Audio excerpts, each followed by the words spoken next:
బంగారం ధరలు విచిత్రమైనటువంటి పరిణామాలకు దారితీస్తున్నాయి.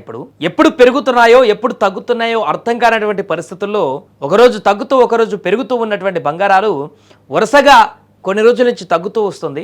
మధ్యలో ఒక్కరోజు పెరిగింది, మళ్ళీ ఇప్పుడు విపరీతంగా తగ్గుదల కనిపిస్తుంది. నిన్న మొన్నటి వరకు కొండొక్కి కూర్చున్నటువంటి వెండి ధరలు కూడా ఇప్పుడు అమాంతం నేల కొరిగాయి. 2 రోజులలో ఏకంగా 50,000 రూపాయలు తగ్గాయి. నిన్న 30,000, ఇవాళ 20,000 పడిపోయింది వెండి. ఇండియా బులియన్స్ వెబ్సైట్ ప్రకారం కిలో వెండి ధర 2.47 లక్షలకు పడిపోగా 10 గ్రాముల బంగారం ధర స్వల్పంగా తగ్గి 1.52 లక్షల వద్దకు చేరింది. అంతర్జాతీయంగా ప్రతికూల సంకేతాలు, డాలర్ బలపడడం వంటి కారణాలతో ఈ పతనం చోటు చేసుకుంది.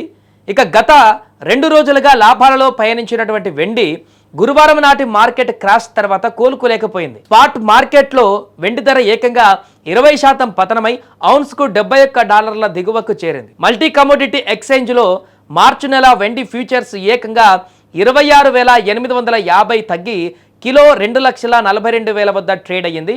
అంతకుముందు సెషన్లో దీని ధర 2,68,850గా ఉంది. గురువారం ఫ్యూచర్స్లోనూ ఇదే ధోరణి కనిపించింది.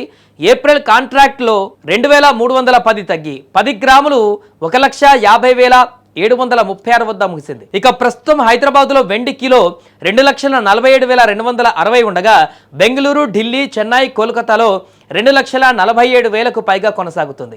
ఇవి రానున్న రోజుల్లో మరింత తగ్గేటువంటి అవకాశాలు కనిపిస్తున్నాయి.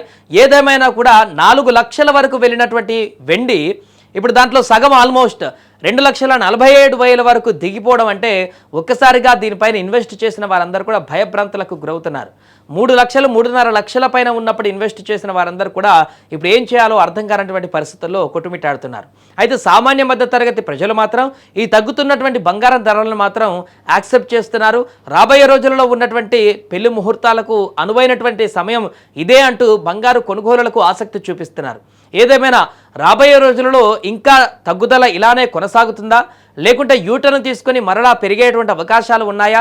దీనికి సంబంధించి నిపుణులు చెబుతున్నటువంటి భిన్నమైన వాదనలు ఏ రకంగా కొనసాగబోతున్నాయి అనేది ఫ్యూచర్లో చూడాలి.